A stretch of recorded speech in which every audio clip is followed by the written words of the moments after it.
Our reading will come from the book of Ezekiel. Ezekiel chapter 48. I will read from verse 1 to 35, and I read in Jesus' name. These are the tribes listed by name. At the northern frontier, Dan will have one portion. It will follow the Hatlon road from Lebo Hamath, Hazar Enan, and the northern border of Damascus next to Hamath will be part of his border from the east side to the west side. Asher will have one portion.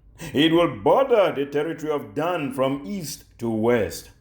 Naphtali will have one portion. It will border the territory of Asher from east to west. Manasseh will have one portion. It will border the territory of Naphtali from east to west. Ephraim will have one portion. It will border the territory of Manasseh from east to west. Reuben will have one portion. It will border the territory of Ephraim from east to west. Judah will have one portion. It will border the territory of Reuben from east to west. Bordering the territory of Judah from east to west will be the portion you are to present as a special gift. It will be 25,000 cubits wide, and its length from east to west will equal one of the tribal portions. The sanctuary will be in the center of it. The special portion you are to offer to the Lord will be 25,000 cubits long and 10,000 cubits wide. This will be the sacred portion for the priest. It will be 25,000 cubits long on the north, and 10,000 cubits wide on the west, and 10,000 cubits wide on the east side, and 25,000 cubits long on the south side. In the center of it will be the sanctuary of the Lord. This will be for the consecrated priest, the Zedekites, who were faithful in serving me, and did not go astray as the Levites did when the Israelites went astray. It will be a special gift to them from the sacred portion of the land, a most holy portion bordering the territory of the Levites.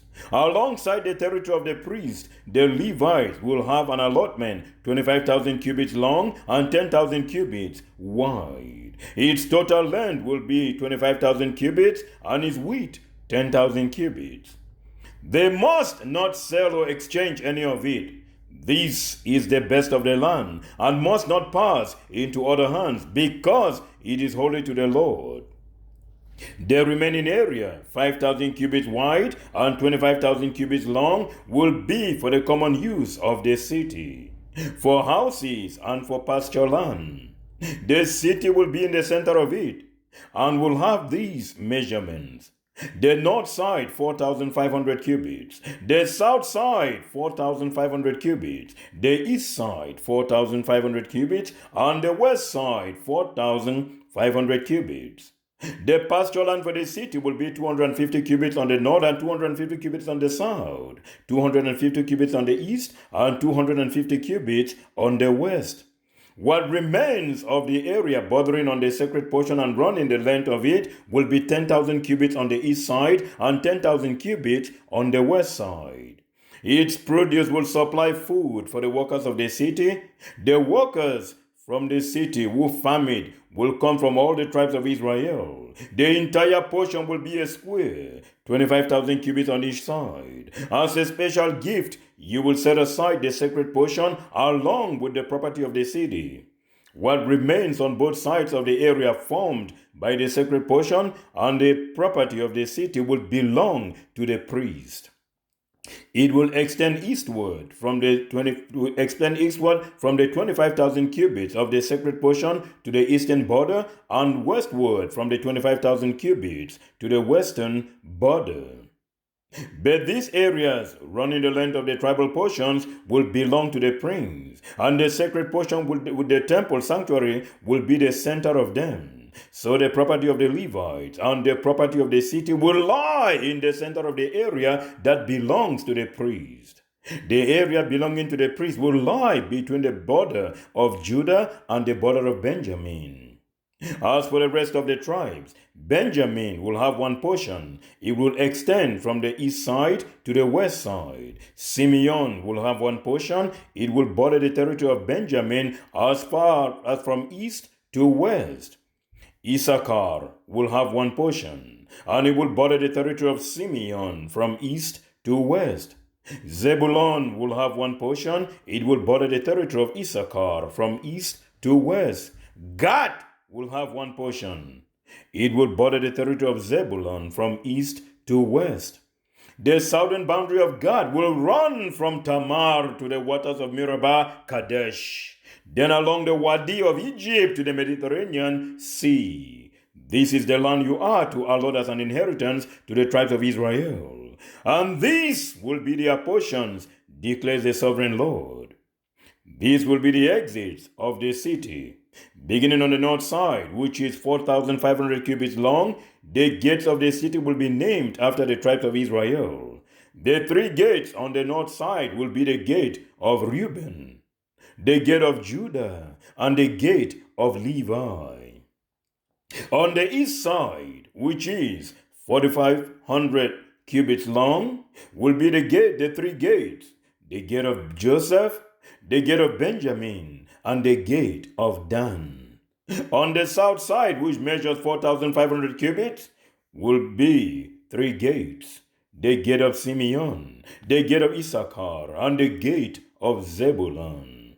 On the west side, which is 4,500 cubits long, will be three gates, the gate of Gath, the gate of Asher, and the gate of Naphtali.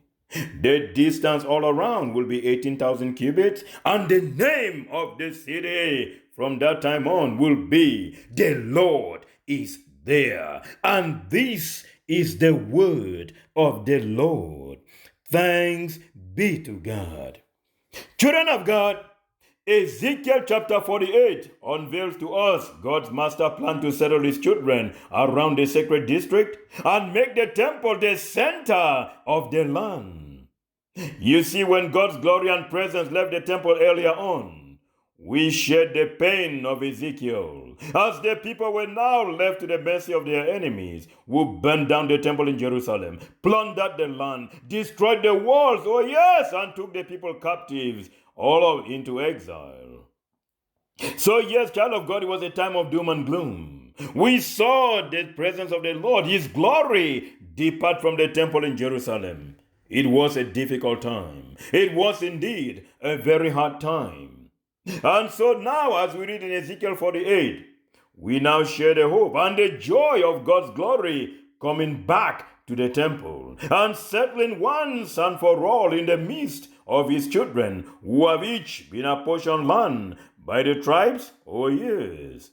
And moreover, demonstrating once and for all, children of God, the depth of the holiness of the Lord, who just didn't only apportion the lands, but even forgave those who had been wayward, those who had gone completely out of control. Yet the merciful God, ever merciful, ever compassionate, ever loving, has forgiven his children and now apportioned back to them territories in order to settle them around the temple of the Lord. Again, we see that the prophet Ezekiel had taken you and I through a journey. As we read beginning from Ezekiel chapter 40, a journey that detailed to you and I the layout of the temple, which will culminate with the Lord apportioning the land around the temple to establish a new city. Interestingly, you and I also know that even though he went through all that detail, for some reason Ezekiel never named the city. We kept referring to it as Jerusalem, but Ezekiel never did. He didn't ever use the name. He simply described to us what the new millennial kingdom of the Lord will be, but he just didn't put a name to it. So yes, child of God, knowing fully well that you and I will indeed share eternity in the presence of our God, makes our Christian journey worthwhile, a beautiful experience like no other. You see, child of God, in building this relationship with the Lord, sustaining our relationship with our God through faith, you and I must beware.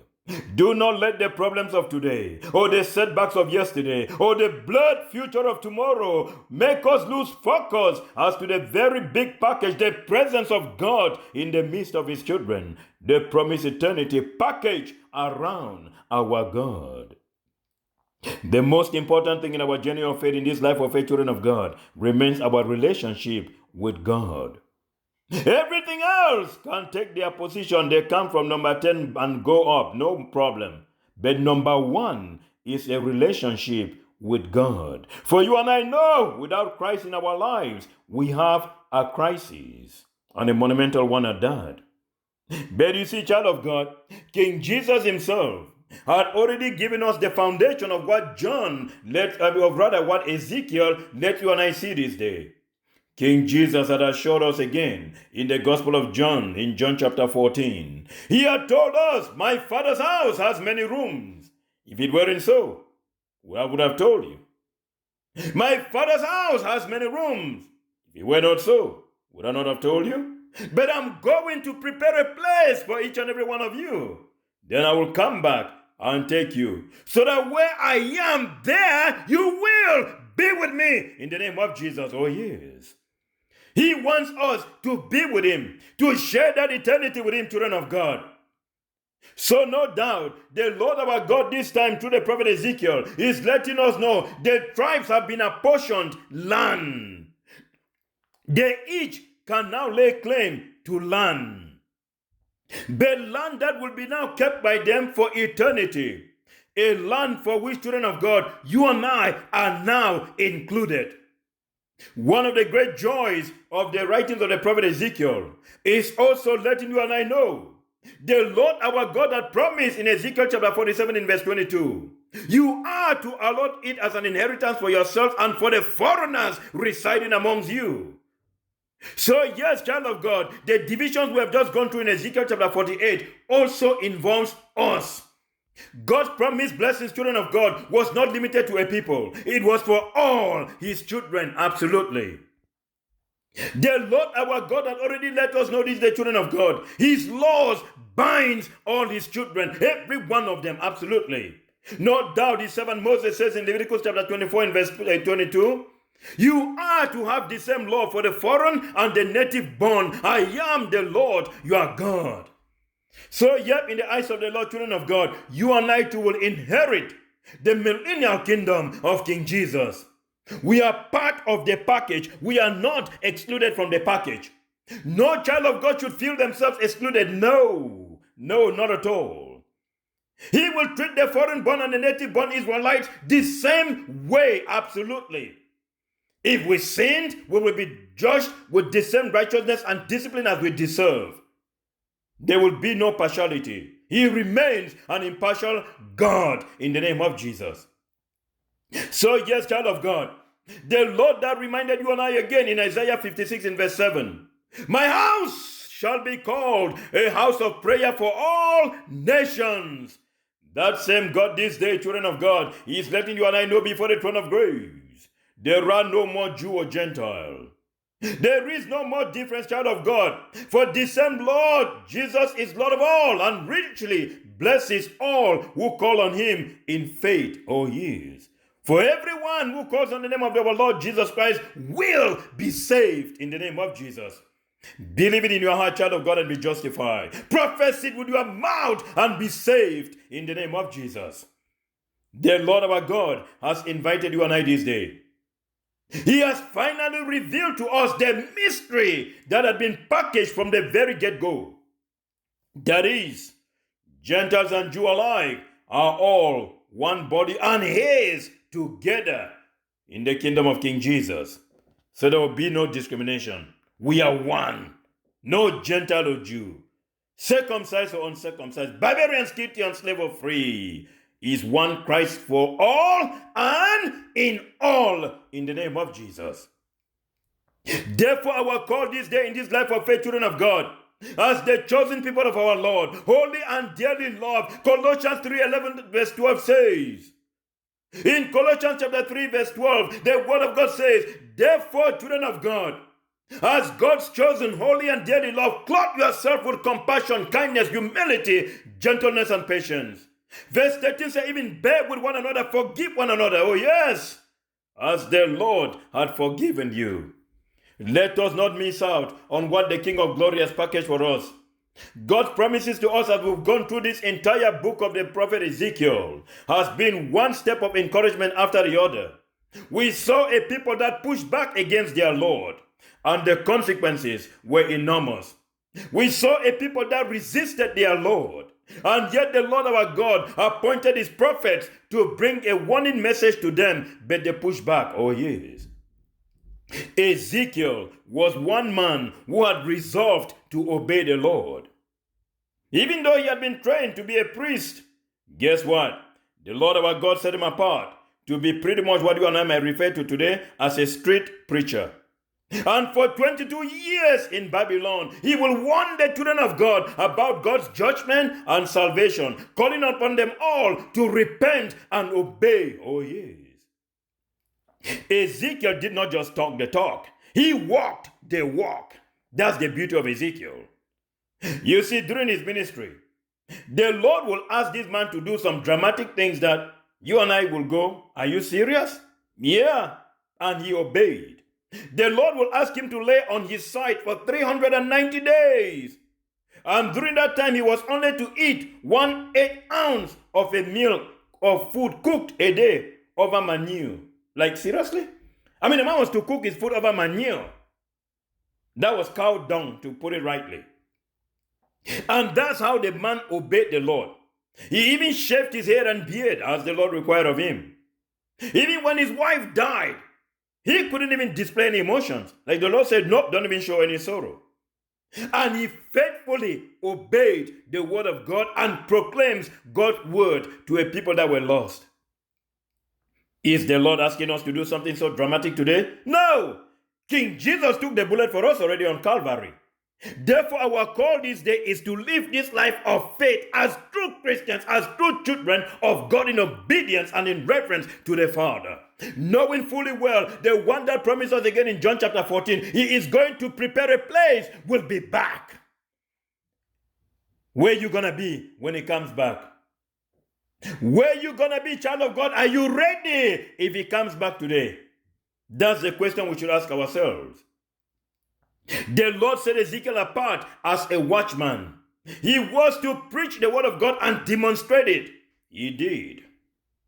Then, of course, he was the one again to carry the burden of giving the children of Israel the devastating judgment of God. He did. Then again, he will carry the message of prophecy against the nations. There again, you see our God. He is an impartial God. And you see that again in Ezekiel chapter 25 to chapter 32. He will let you and I know God's judgment against the nations. He will bring that prophecy to them. Then conclude now with a message of hope that will culminate in Ezekiel chapter 48. All the way from chapter 33, you and I were now going through God's blessings, the future blessings for God's elect. For those who wholeheartedly trust, depend, and live in reverential fear of the Lord. He had a package of blessings for them, oh yes. So yes, child of God, even Ezekiel's life would have been for us the real foundation on which you and I should copy the example of what it means to be obedient to God. Ezekiel. And remember, child of God, Ezekiel as a priest was also a Zadokite priest. Those who had remained faithful to the Lord, even when everyone else was being disobedient, including the Levites, when they themselves had gone astray. But Ezekiel will not give up. He will not back down. And you have to keep in the back of your mind, Ezekiel also is a historical figure. We know the time when he became a prophet. And Ezekiel, at the time, he was himself a prophet. Remember, he was a younger contemporary of Jeremiah. Because Jeremiah's ministry started while in Judah, and Jeremiah did his ministry all in Judah. But Ezekiel, it was while he was in exile in Babylon that he will now see the glory of God. How amazing. For a Jew that must have thought, well, the glory of God was only in Jerusalem, this would have been a shocker. But that's how the Lord revealed himself to him. So while Jeremiah had become a prophet already in 627 BC, Ezekiel would become a prophet to the exiles in 593 BC and will carry on that ministry, children of God, all the way until 571 BC. So a 22-year run in ministry. This was awesome. And yes, child of God, through his message, you and I indeed are greatly encouraged. Through the amazing message of Ezekiel this day, you and I could not help but also be satisfied, having seen through his prophetic works that Ezekiel revealed to us God's perfect holiness, absolutely. The absolute moral perfection of our God. Children of God, the Lord our God is in every way morally and superior to any of the other false prophets. Our Lord stands supreme. There is none like our God. All the other man-made gods, they are nothing like our God. Through the eye of Ezekiel, we see the holiness of God again perfectly displayed. He wanted the people to know, as we now see in Ezekiel chapter 48, the Lord our God will be in the midst of his people for all eternity. He wanted the people to know God's holiness was not only limited to Jerusalem, but even you saw it in Babylon when the Lord had revealed himself to Ezekiel in Babylon. We see that. He let you and I see the consequences of sin. There are nothing like small sins and big sin. The one who says, "Thou shalt not commit adultery," also said, "Thou shalt not steal."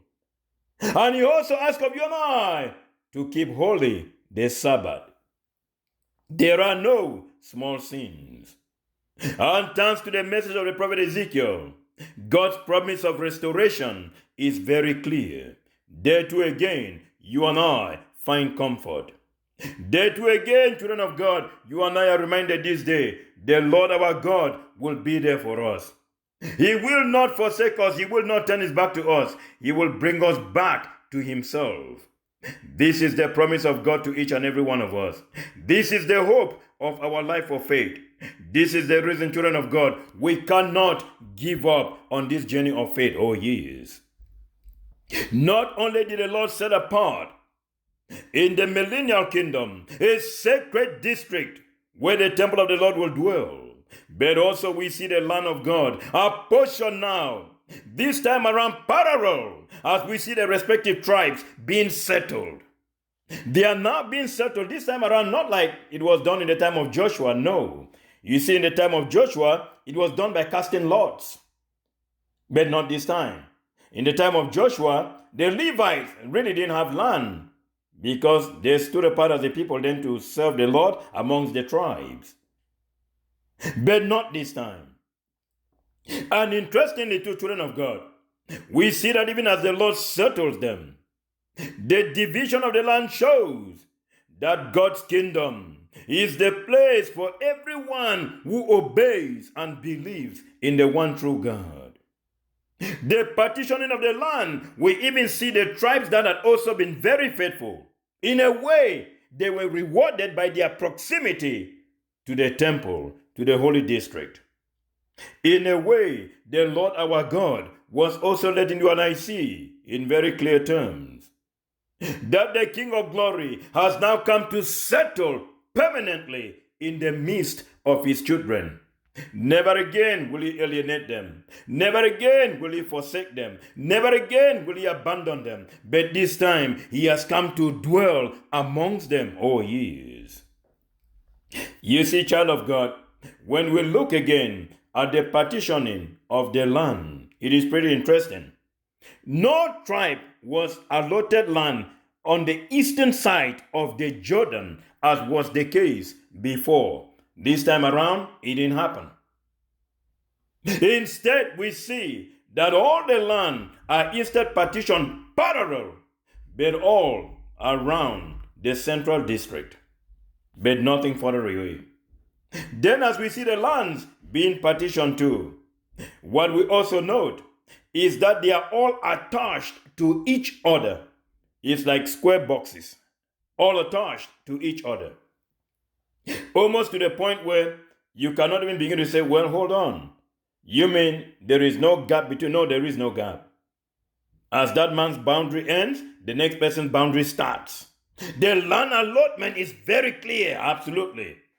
There is nothing around the bush for. And the Lord has some of the tribes allotted land in the north, some of the tribes allotted land in the south.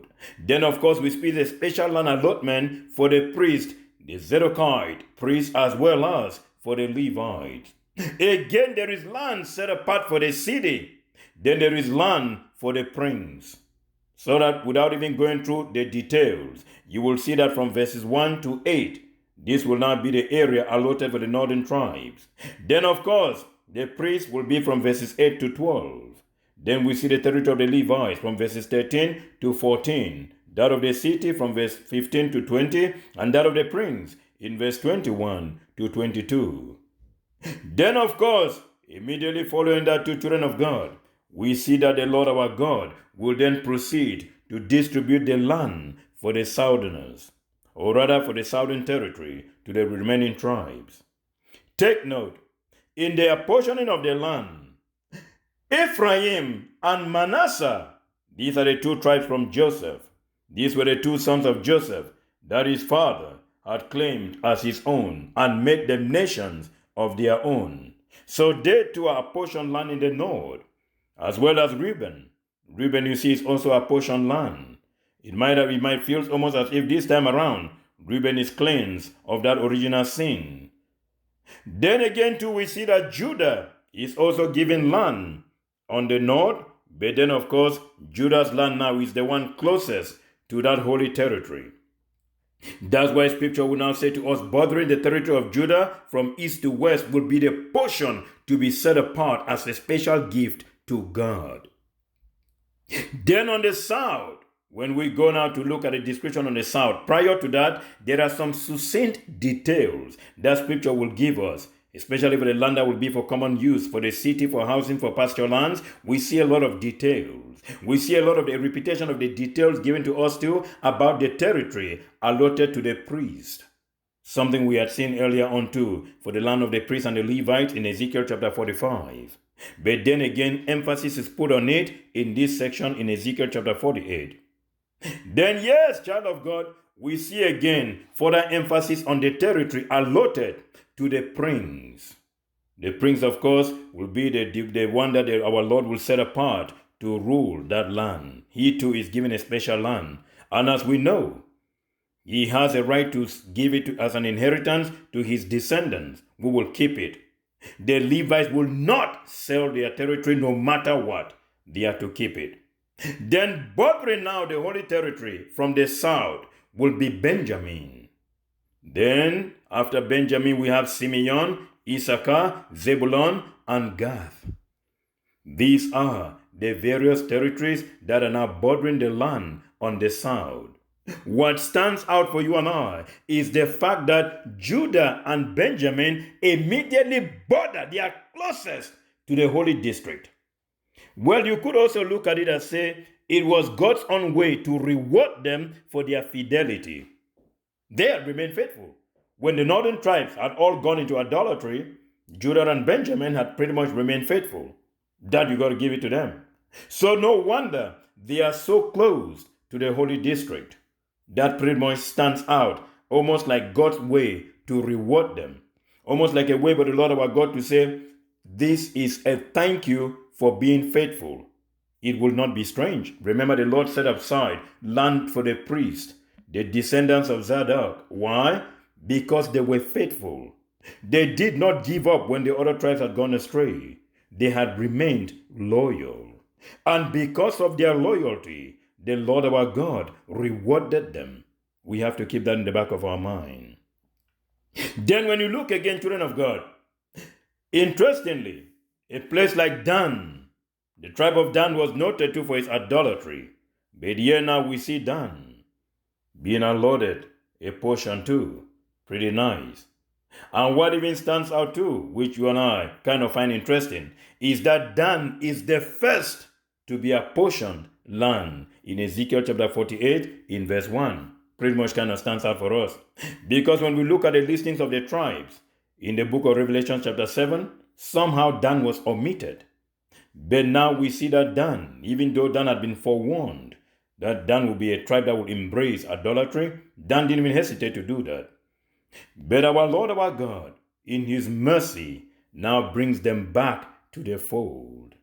The Lord our God, in his mercy, children of God, has not only brought back the children of Israel, but as well as the Gentiles and the foreigners that live amongst them. They have been brought back to the fold. So, yep, we are all part of God's millennial kingdom. We should not miss out on it. Then, child of God, as indicated earlier, it really stood for notice that somehow Ezekiel never mentioned the city as Jerusalem. From the time he started giving us the revelation of the city and the restoration of the city, as well as the temple and all the land around it, Ezekiel did not use the name Jerusalem. But there was a reason for which he did not use that name, and we find that reason in verse 35 of Ezekiel chapter 48.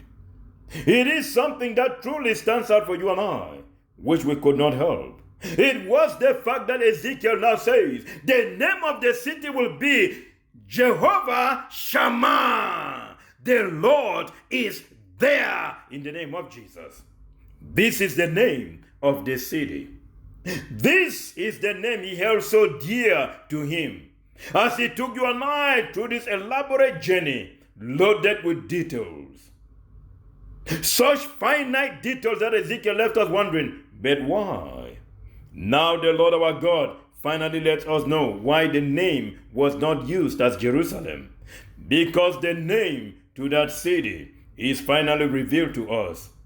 Jehovah Shammah. The Lord is present in the name of Jesus. This is one of the compound names of God we find in the Old Testament. If you know, in the Old Testament, sometimes based on circumstance and based on what happened at the time, or the events surrounding it, or the reassurance from the Lord our God, or even the very presence of the Lord, a name to our Lord, a compound name, was sometimes given. There are about 7 of them. For example, if you go back again to the time our father of faith, Abraham, celebrated the fact that the Lord had given him back his son, he will say, the Lord will provide, and refer to the Lord that day as Jehovah Jireh, or Yahweh Jireh. Then, of course, when the Lord reassures Moses, he will heal the children of Israel. In Exodus chapter 15 in verse 26, he will now call the Lord Jehovah Rapha, the Lord who heals. We recall to when the Lord comforted his servant Gideon. When Gideon was so scared he had seen the presence of God, he might die. The Lord says, he is peace. Jehovah Shalom comes the compound name. Then, of course, the Lord will now establish a system of justice and righteousness. And he will be referred to by Jeremiah 23 in verse 6 as the Lord our righteousness, or as we say, Jehovah Sikenu. Then again, we now read, as one of those 7 compound names, in Ezekiel 48 in verse 35, the Lord is present, Jehovah Shammah. Oh yes. Then again, child of God, in the face of victory, the children of Israel, they lifted up a banner of victory to the Lord, and they referred to our God as the Lord, our banner, Jehovah Nissi, the Lord, our banner. So too in Psalms 23 in verse 1, we all say, the Lord, our shepherd, to which the compound name is Jehovah Ra'ah, the Lord our shepherd. So yes, child of God, the Lord our God now fulfills once and for all his promise to dwell amongst his children. The King of glory now reveals to us in this holiness, in this compassion, in this forbearance, the Lord our God has now said the millennial age is coming, a time of glory, a time of peace, a time of joy, a time of truth and righteousness, a time when the manifestation of Jehovah Shammah will dwell amongst the children of God. Such a time, child of God, is the time you and I are looking forward to. No longer will the glory of the Lord depart again from the temple of the living God, as we saw in Ezekiel chapter 11, but this time around the glory will return as it did in Ezekiel 43 in verse 5, and will dwell in the city named the Lord is here, in the name of Jesus. This is the promise of our God.